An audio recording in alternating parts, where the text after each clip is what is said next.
Hey, well, ladies and gentlemen, welcome, welcome.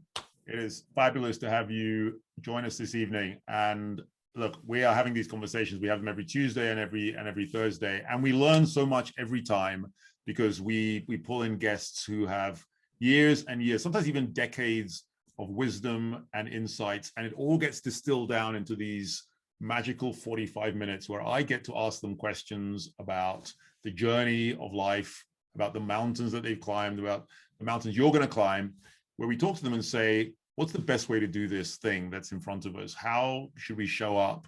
How can we lift as we climb? How can we learn to do the things which are going to be most impactful from the get-go, from the day that we start? You know, all those things that I wish that someone had told me back in the day, and I had to figure it out over, I don't know, 30 something years. Well, it's great this evening. We have with us Kirsta Anderson. Kirsten knows more about culture and about the way organizations work and about what good looks like than almost anyone. She has had an extraordinary career. And welcome, Kirsta. I don't know how you are this evening. I hope you are in a good place. I am, thank you. I'm enjoying at least being able to see the sunshine already, and very good to be here. Thank you so much. Yeah, no, delighted that you are that you're with us. So, Kirsta, you've been in and around the business of human resources and people and talent for pretty much your whole career. I think you were at Hay Group, and then you were global head of human resources. Well, you are global head of human resources now at Partners Group, but you were at Korn Ferry. You were super senior at Korn Ferry, one of the world's largest search firms. And Korn Ferry is right, it's right up there. It's one of the top, I don't know, two or three. It's huge. And now you are at Partners Group. And by the way, we had your global co-CEO Dave Layton on here, and he shared his insights a couple of months back. So I just want to say thank you to Partners Group, because you guys have been amazing. You've given, above and beyond. And I want to get in this evening into a big conversation about how people can take control of their careers, how they can settle into whatever the cultures they're going into, and how they can bring about change. I've listened to you talk on this topic. And one of the things you say is that once people get into an organization, they can actually help bring about change themselves. People always assume that it's going to happen somewhere else, but actually it starts often with you. You can come in and you can change an organization. So I would love to get into all of that. But first of all, Kirsta, let's hear a little bit about you. Introduce yourself, if you would. Tell us about your journey. I know you were at Stanford. So your journey from, maybe even when you were a teenager all the way through to today in like a couple of minutes, that would be amazing. Okay, journey from teenager to today in a few minutes. So I didn't want to be a consultant, and I didn't want to be a head of HR. I actually wanted to be a philosopher. I discovered when I was 17 that I didn't believe in free will, and I discovered that that was a philosophical topic, and I went off to study that. So I went to Stanford for my master's degree. I noticed at some point that I was spending a lot more time at the pool than at the library. And I realized eventually that academics wasn't for me, because I personally work a lot harder and I'm a lot more productive and a lot more creative, actually, when I'm serving others, when other people are counting on me to get something done. And when that's not happening, I end up at the pool, which is also nice, but wasn't going to pay the bills. So at that point, I went to Hay Group, where I'd had a summer internship. And I went there actually because I am super impatient. I had, in my summer internship, spent time building a database that I'd started doing analytics on. And this database had all this data about senior executives that we'd assessed over the years. So we'd interviewed them, we'd understood what kind of leadership strengths and weaknesses they had. We put them all into a database, and we started doing research on that to see if there were any differences in terms of gender, in terms of race, in terms of education, but then actually more importantly, over time, in terms of different kinds of business challenges that they were dealing with and kind of what led to success in those. So it went from really boring building a database to really interesting doing the analytics on it. And so when I was looking around and trying to figure out what to do, not having thought I would have to find a job in the corporate world, because I kind of knew exactly what I was doing, I was going to become a philosopher. I went back to Hay Group because I knew that actually I could do interesting work really quickly there. And I thought I would just stay there for like 2 years, find a proper job somewhere, use that as a way of discovering different kinds of opportunities out there, but they just always gave me a new and interesting challenge. And so I never quite got around to leaving until we were acquired by Korn Ferry in 2015. And then 2 years ago, I started working with Partners Group actually as a consultant and fell in love with the company and its culture and decided that actually maybe that would be the next place for me to be. So that's a very quick summary. Brilliant. Look, it's a fabulous company, Partners Group, and we love the hearing from Dave how it's set up and a little bit about its history. But I would love to just go back and dive a bit into that database that you set up. So obviously what you were doing was mapping, I guess you were mapping people to behaviors, and you were getting an insight into what makes people tick and what good looks like. And so why don't we start by let's talk about culture, because we're all talking today about culture. And I like to make the point that this decade is the decade in which organizations have to figure out what good looks like when it comes to culture, and they've got to get it right. And if they don't, they're not going to make it, candidly. The last 2 decades were all about figuring out how this thing worked, the iPhone, this thing right here, and the machines, right? Whereas the next decade is going to be about people and figuring out how people work and coming up with creating organizations where people feel that they belong. What is culture to you? When we use this word culture, what is that? And then let's get into, and what does great look like? Yeah, so there's a lot of different definitions. So, it's sort of come to mean like, do we have ping pong tables and free lunches and things like that? I don't think that's a very useful meaning of it. A lot of people talk about it's the way things are done in an organization, which is still that's the definition I've always heard, is the way we do things around here. Yeah, the way we do things around here. I think what kind of sheds some light on what culture is really about is it's really about unconscious assumptions that people learn when they come into the organization about what good looks like. About, is it more important to help your client or your customer, or to make money, or to help your colleague? Is it more important to kind of look right or be right? Is it more important to innovate and come up with something new, or just to execute really, really well? And so those unconscious assumptions about what good looks like, about what makes you a hero in this organization, then end up driving people's behavior. So that's culture. I love that. That's maybe the clearest explanation. By the way, ladies and gentlemen, if you are wondering about the organizations you're going into and what their cultures will be, that is a fabulous definition that you've heard right there. It's like, what makes everybody tick? What do people care about when they walk through the front door? Is it about making money? Is it about helping my neighbor? Is it about lifting as I climb? What's it coming up with new ideas? I love that distinction between coming up with new ideas or executing well on the ideas we already have. So what then does good to great culture look like? I mean, how do you know? I mean, you're like an expert on this stuff, Kirsta. So what is great culture? When you walk into a firm, what does great culture look like to you? So I was a consultant for 17 years, so I have to give you partly a consultant's answer, which is it depends. But I think what it depends on is, what's the strategy that you're trying to drive? So if you're trying to compete in the market as a company through your customer centricity, then it's going to be all about, how that culture leads people to work and think with customers. Versus if you're competing on the basis of price, then it's going to be, are you driving efficiency?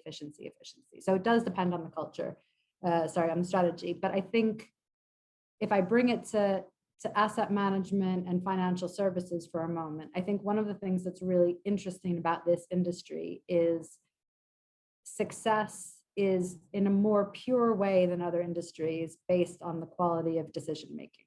So in a lot of companies, actually what matters is execution, and kind of everyone has sort of the same strategy and they're all trying to do the same kinds of things. Like everyone's trying to become more customer centric, and it's about how you execute that. In asset management, it really is the quality of the decisions leads to whether or not you make money. So then the question is, what's the culture you need for great decision making? And I think what I've seen is it's a balance of people really listening to each other, collaborating, being open-minded to each other, but at the same time being willing to challenge each other and have a really robust debate.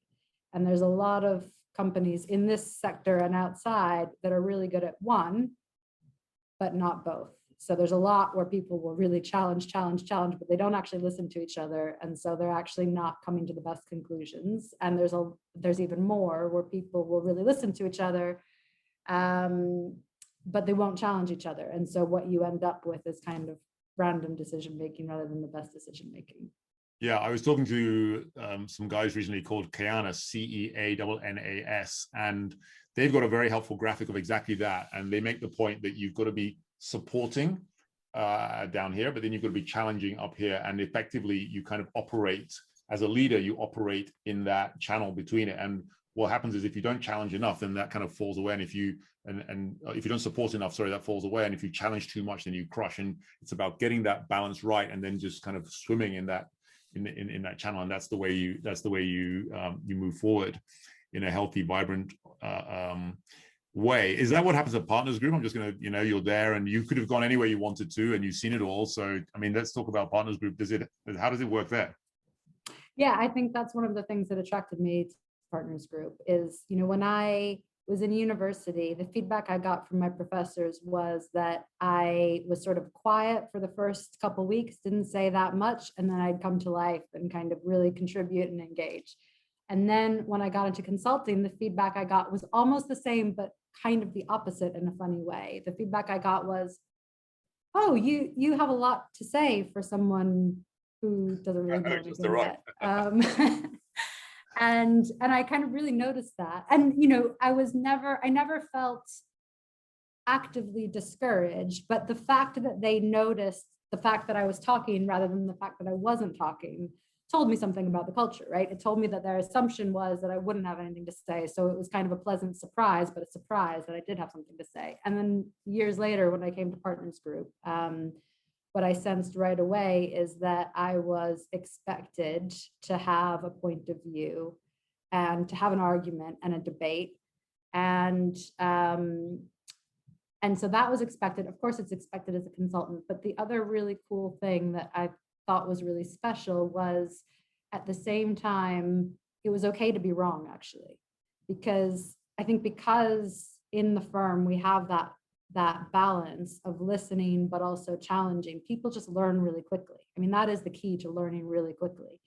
And so, there were times when my colleague and I kind of thought, we're only one page ahead of them in the textbook now. We might even be on the same page with them now. But that was okay because we were contributing not just through kind of knowing more, but just helping them figure it out together. So yeah, totally. So I'd love to just land some of these points now for everyone who's watching. You talk, first of all, let's talk first of all about feedback and the importance of feedback. And the way you talked about it so kind of coolly and casually, like first I got feedback from my professors, then I got feedback as a consultant, I got feedback, but clearly feedback is a part of life for you. But feedback's not always easy to take. So how do you deal with feedback? And let's try and land this first point with our interns and with everyone who's watching. How important is feedback and how should you take feedback when it arrives? So it's super important. And I wasn't always good at taking it, actually. So, I mean, or I was and I wasn't. So here's the way that I think about it when I'm at my best, right? When I was about 10, I got in an argument with a friend of mine about the word lip syncing. I thought it was lip singing. And she said, no, it's lip syncing. And we were with her mom and her mom said, yeah, no, it's lip syncing. And I was like, there is no way it's lip syncing. That doesn't make any sense. Lip singing makes so much more sense. So I went home to my mom and I asked, what's the word for when you're singing along and so on? And she said lip syncing. And I was like, it's got to be true because she couldn't have made that up. Yeah. What am I going to do? I'm obviously wrong, but how am I going to deal with this? And then I thought, actually, you know what? The best way to deal with it is to change my mind because you know what? Now I'm right again. It's amazing. So if you're obsessed with being right all the time, you want feedback because it enables you to get better, and then you can be right again. So that's how I think about when I'm at my best. But I did early in my career get defensive about feedback because I felt like it meant, well, because it did mean that I wasn't perfect and I wanted to be perfect all the time. And so it was like, this terrible reminder that I wasn't always perfect. I even didn't like getting feedback that I'd improved at something because it meant I hadn't been perfect from the beginning, which is really crazy.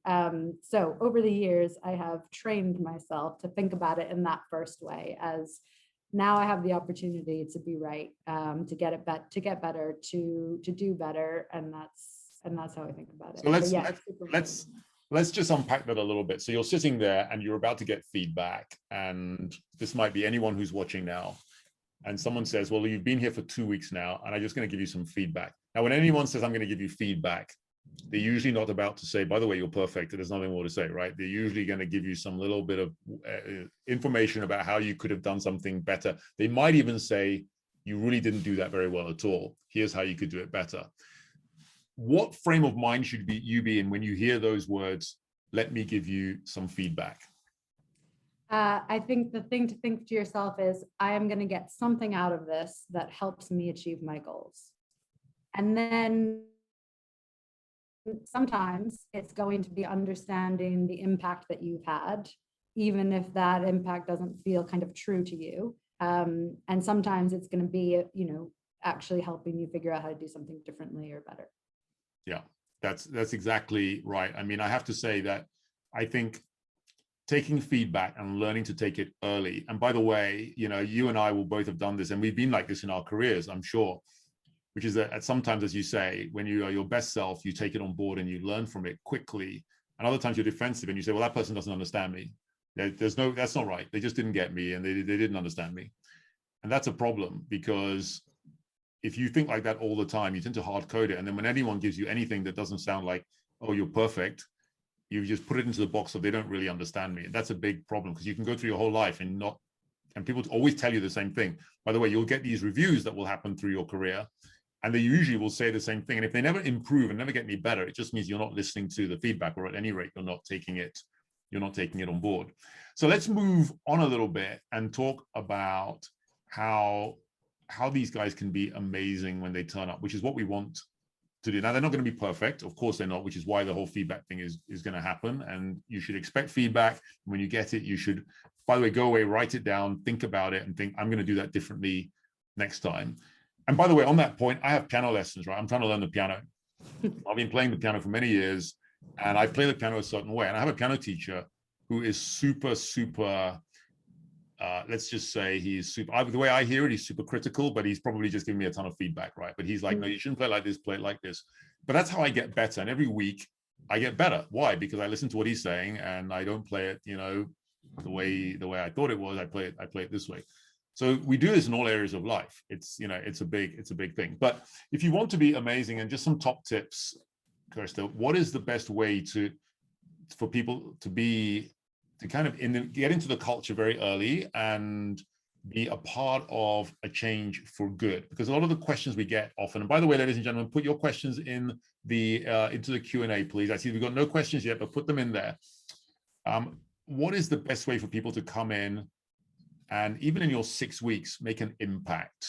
Just a few top tips about how you can come make a good impact, not a bad one, but a good impact, where at the end of 6 weeks, your employers are thinking, you know what, we'd like this person to stick around. I think one is showing that you want to help. And I think one way that you do that is by really trying to understand and get better. So asking for feedback, asking questions, testing your understanding, and just kind of being 100% there in every scenario. I think it can be intimidating, when you're in an unfamiliar environment and you don't quite know what's expected, to be there and present. But I think that's really important. And then really simple one actually is just ask how you can help. Is there something else that I can take on? I want to learn. I want to, and if you see an interesting task that you think you can do, volunteer for it. I think especially with something like interns, I think people can feel a little bit unsure. What can I give them? What are they up for? How demanding can I be? So send the signal, be demanding, I want to learn, and then they'll give you more and more. And then, Krista, let's just talk a little bit to some of the firms who perhaps are going to have interns coming into them. And they obviously have interns coming in all the time, but some of these interns who are going to arrive aren't going to have been to the same universities that the usual intake have been to. They might not have the same background, which is, of course, what is so great about this is that you're now getting diversity of thought, you're getting diversity of background, and that's only a good thing, because that's what you want. You don't want that groupthink that comes from just having the same people the entire time. But if you were talking to a firm that is expecting people to join who aren't from the usual places that they've come from in the past, what do you think is a helpful mindset for a firm that is taking part in the program and is maybe having 1, 2, 3, 4 interns come in? What's the best way that they can just do this right and provide the best setup, the best framework, the best ecosystem, if you like, for the folk coming through the door? I think there's sort of 2 main things that come to mind. One, sorry, we've just talked about it, but feedback again. So setting up the expectation right away that we are going to give you feedback, and then following through on that. And potentially, setting times to make sure that it really happens. And then the other one is, I think, from the mindset of the firm, being prepared to be curious and non-judgmental, because there's so much tacit knowledge that's just kind of obvious to you if you've grown up with parents who were in a professional role or whatever it might be. I still remember a few years ago, I had an intern who had a biology background, so he didn't have any kind of corporate experience. And I went through a whole conversation with him talking about a PowerPoint deck that we wanted to put together and talking about a deck. And at the end of the conversation, he said, "What's a deck?" Yeah. And yeah, it's a great point. It's just really simple stuff that people just don't know. And so acronyms, right? That's the other one, right? Where you just throw out the ABC or the KPT, and like, what the KPT is, but nobody knows if you don't tell someone what the KPT is, they have no idea. Yeah, absolutely. So, and just remembering, I think, for me in that moment, I kind of thought, who is this guy? Where has he come from? And then I paused and I thought, he came from a biology background and he knows a lot of things that I don't know. and so I think it's important for those firms to kind of to just remember that. Yeah, completely get that. Let me just bring in a question which is around this. It says, have you ever received criticism? And by the way, sometimes it's criticism, sometimes it's just feedback that kind of is like, it's feedback. It's not criticism, it's just feedback. But have you ever received it where you thought it was because you were a woman? So you were getting this and you're like, they wouldn't have talked to a man like that. Does that ever happen to you? And how did you handle it? Not exactly. So I have always tried to assume that any feedback that I get is down to kind of me and something that I could have done differently, even if I don't agree with the feedback. So I haven't had any feedback that I can think of where I thought that. But I think, I have had feedback that sort of referenced the fact that I was a woman. So I had someone once imply that a client was only interested in working with me because I was a woman. And how I dealt with that is I ran into the bathroom and burst into tears. That was earlier in my career. I think that's a terrible thing to hear, right? Who wants to hear that, right? Yeah, no, it was pretty bad. I think one of the things that I've learned over the years is just always check your assumptions. So I think how I would handle that now is just to ask the person some open-ended questions. What do you mean by that? And it's hard to do that in a non-defensive way, but so many times in my career, I've seen people in my team or colleagues or whoever misinterpret each other's feedback, and just get into a real mess about it. So I think always checking your assumptions, just asking the person to say more, which is hard when it feels so offensive, but I think it's important. Yeah, no, totally. Let's talk a little bit about mentorship and people who have helped you along your way, because let's face it, none of us ends up in a place of even moderate success or great success without being helped and being assisted in some way. Pretty much, if you're standing tall, it's because you're standing on the shoulders of tall people, of giants. For you, did you have people who helped you and who guided you and who were your mentors? What was it? What was your journey like in that regard? Yeah, I did. I probably could have made better use of them, because I think, again, early, especially, my sort of pride, I kind of wanted to figure everything out myself and thought I could and so on. But I think there are a couple people. There's a consultant called Mary, who's just a brilliant consultant, and she in many different ways, sometimes through giving me feedback in a kind way, sometimes through giving me feedback in a pretty harsh way, helped me see that clients are human, which is easy to forget when you're a consultant. And I mean, it's true with anyone in a position of power relative to you, right? It's very easy to forget, because they've got so much more power than you do, that they are humans with hopes and dreams and fears and insecurities. And if you forget that, you're probably going to do something that pisses them off. So remembering that's really important. That's a great point, that we all have. It doesn't matter where we end up. We all have, as you say, hopes and dreams and aspirations and fears. That's not always obvious, right? That's the thing, isn't it? That you turn up and if you've been around for a long time, like I have, you end up being able to just kind of mask that, and people look at you and say, "Oh, wow, that person's confident and they don't appear to have any fears." But actually, of course, we all do. It's really important to remind yourself of that. That's a really good point, that even the CEO of the firm has her or his hopes and fears. That's a really big point. Yeah, and it's easy even for junior people to accidentally tap into an insecurity, and get a reaction. So remembering that, I think, is important for that reason. Yeah, totally. I'm going to pull in another question, and in fact, I'm going to bring Winnie into the mix. Always love Winnie's questions, and Winnie's got a question around giving feedback to someone who's more senior to you. How do you give them that feedback? So Winnie, let's bring you in. Let's unmute you, and maybe we might even get your camera running, but that's not essential. And maybe you can put your question to Kirsty. Like, what are you thinking? What lies behind your question, Winnie? So I might have spooked Winnie because I didn't warn her. She didn't know we were going to do this. Hey, Winnie, are you there? Yeah, I'm here. Hi, everyone. Thank you so much.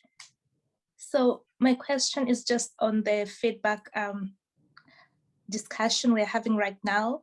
And I'm just thinking, as we're just about to begin our internships, so is it appropriate for us interns to give our colleagues, the managers, or even anyone senior, to give them feedback?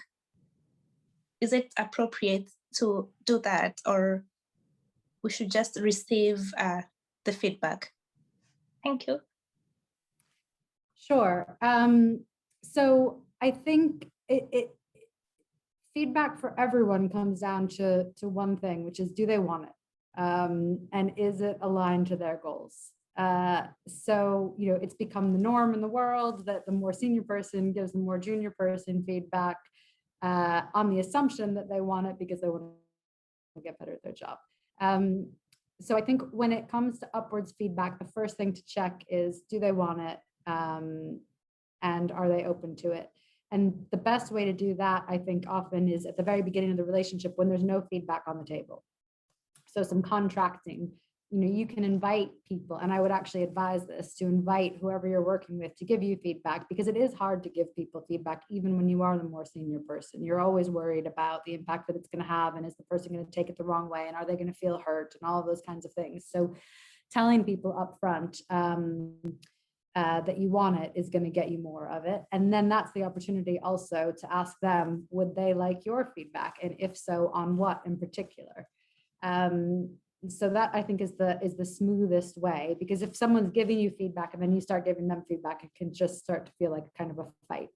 Yeah, that's a And then very the other tip that I would share is with a colleague or someone more senior. One thing that you can do in some circumstances is ask them, in that situation that we were just in, or even right now with me, what's the impact that you're trying to have or that you want to have? And that's sometimes a way of opening up a conversation that just causes the person to pause and think about the impact that they're having, think about whether it's what they want to have. And then that can take you into a place where you can then share, this is how it feels for me right now. If that's not, or this is how it felt for me in that situation, if that's not necessarily what they want to have. So that can be a way to do it. But I think what's really important is that you focus on the impact they've had on you, rather than kind of what they've done wrong. Thank you. Was that helpful, Winnie? Yeah, very helpful. Thank you, Kirsten.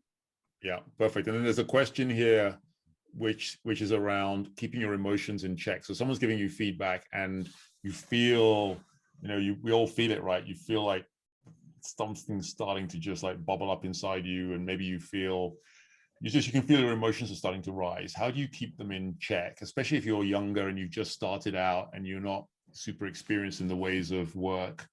How do you keep your emotions in check? What's the voice? What do you tell yourself as that's happening is one of the questions that, how do you make sure you don't come off as, how do you ensure you don't come off as defensive or aggressive, but still get your opinion across respectfully and professionally? I think, number one, I mean, the inner dialogue, at least that works for me, is kind of, everything's going to be fine. I'm still a good person. And, this is going to help me learn. This is going to be a learning experience in some way, shape, or form. So I think that's kind of, for me, the inner dialogue. I think the getting your point across piece. I mean, I guess the thing to ask yourself is, are you trying to get your point across in order to learn, or are you trying to get your point across in order to defend yourself? And I guess it's a kind of subtle situation. So if you've, written a paper and the person's going through everything that's wrong with it, and you are feeling tempted to say, no, it's right, you're in a dilemma, right? Because that can be about defensiveness, or it can be about, hey, I honestly don't understand why this is wrong, and I need to understand why this is wrong so that I can do better next time. Or decide that we're just going to have to agree to disagree, and I'm not going to agree with you, because you are allowed to obviously have your own point of view on these things. So I think getting yourself focused on the goal of learning and figuring out how to make it better, which may or may not, again, be just sort of deferring to that person's opinion, asking questions and kind of sharing your intention and why you thought that was a good thing or whatever in that context, I think is the best way to make sure it doesn't come across as defensive. Yeah, this is a really good point. And you've reminded me that, if I ask someone to do a piece of work for me and write something out, and they write, let's say it's 2 sides of A4, and they type the whole thing out, and then they send it to me, I'm really, really picky with exactly the way the words land on the page, the precise words that get used. I want no typos. I want the punctuation perfect. If there's a typo on the page, it jumps right off the page and it hits me in the mouth, and I'm really obsessive. So then I go through, and I might think it's an amazing piece of work, but I can often cover it in red ink. So I hand it back and it's like, oh, you thought it was terrible. And I'm like, no, I didn't think it was terrible. I thought it was great. But I've just made all these little, and it's really interesting that it's possible to give back a piece of work and leave the person feeling crushed when actually you thought that what they had done was actually a pretty good piece of work. It's just that it needed, So I think your point about understanding where the person who's giving you the feedback is coming from, they might think you are amazing actually as a person, but you could be even better, and they're just coaching you. But what you're hearing is, and it could be because of your background, because whenever, you know, someone else who was really important in your life gave you feedback, they were crushing you. So all you hear is something that's crushing you, but actually it's not that at all. In this context, it's someone who really cares about you and wants you to be amazing. Do you think, Kirsta? Absolutely. And I think, you know, you've beautifully illustrated the perspective of the feedback giver, you know, which is often just kind of like, I'm pressed for time. I just need to kind of tell you what to do to make it better. And I'm not going to waste my time on telling you what was good about it. And you can, and I do think it's a good idea to also, in that context, ask them, hey, were there any good things about this that I should keep for next time? And I think that is a legitimate and okay question to ask, and can just help you leave with a bit more balance. And it's genuinely still a good learning experience. You do want to know what was good about it so that you can replicate that next time. Yeah, exactly. And just talking a little bit about you, Kirsta, and what drives you, and you know, the idea of values, purpose, what gets you out of bed in the morning. You know, you at one point you almost became a philosopher. So you think about life, right? You think about the big things of life. Free will, is it a thing? Isn't it a thing? So what are your values, and what drives you forward every day? I think there's two things that drive me forward. One, as I kind of alluded to, and why I left philosophy, is service and helping others. Yeah, I don't mean service in the sense of, you know, McDonald's service, but genuinely helping others and making the world like servant leadership, right? Like the idea of the best leaders are ones who are servant leadership, which is a if you can do that, there's nothing better. Yeah. And I'm not quite there yet, but in any case, you know, what gets me out of bed is someone else needing something from me that I can deliver, is one. And then the other red thread throughout my life has been discovering the truth, just figuring out what is true. So in consulting, it was figuring out what's the real root cause of the client's problem that they're trying to solve, and what's the best solution. And it's the same really in working within a company, and helping them strengthen their culture. So discovering the truth, it sounds really lofty and kind of crazy and very abstract, but that's what drives me. And I think what's helped me about that is it's something outside of myself, that gives me focus and a sense of direction and a kind of North Star and courage and conviction, and something that makes it worthwhile to kind of challenge and speak up and take feedback and so on. Okay, this is really powerful now, because I love your expression of the red thread throughout my life. Ladies and gentlemen, I want you to write that down. If you didn't write anything else down, write that down, because you got to ask yourself the question, what is the red thread in your life going to be? I mean, what's it been so far? But when you look back 30 years from now, and you are sitting in a seat and someone is interviewing you and saying, so what's the red thread been in your life? What are you going to say?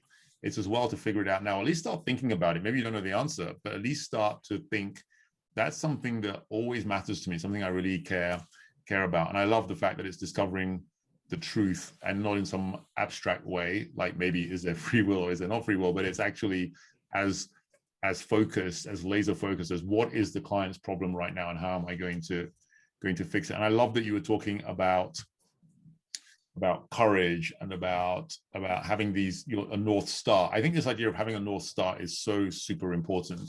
When I started out, I make this point, when I started out, I didn't really have this idea of a North Star per se, at least not in the work context. I didn't have this idea of, you know, the idea of courage or grit or resilience. I just turned up, I did my job, I wanted them to pay me, and I wanted to pay the mortgage, and I wanted to do the things that everyone wants to do when they're 25, 26 in terms of the big things of life.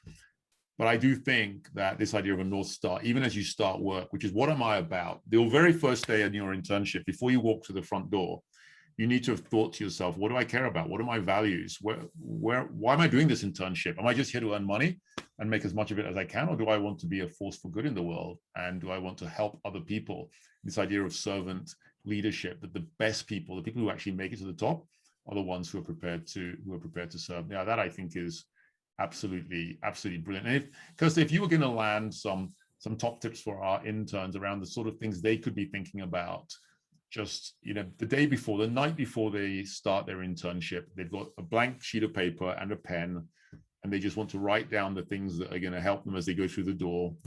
What should they be thinking? What should they be writing down? What are the things that ought to guide them as they, you know, as they walk in? It's a really, I mean, it's a big question, but anything there you think that you could help us with? I think number one, it is kind of that purpose North Star thing. It's what good looks like. That's true for you, independent of what anyone else says. Yeah. So for me, it's discovering the truth. For some people, it's achieving a certain standard of excellence. For some people, it's having a certain impact, you know, but it needs to be something that you can strive towards and give you a feeling of accomplishment and self-worth when you achieve it, kind of regardless of everything else, because that's what then I think gives you the strength. And then knowing, just feeling really confident that not being perfect is totally fine. And actually, it's better to expose your weaknesses, get them out there and deal with them than to try and hide them. That's it. So as we come up to the close, I just want to talk about vulnerability and willingness to apologize, willingness to say, actually, I was wrong.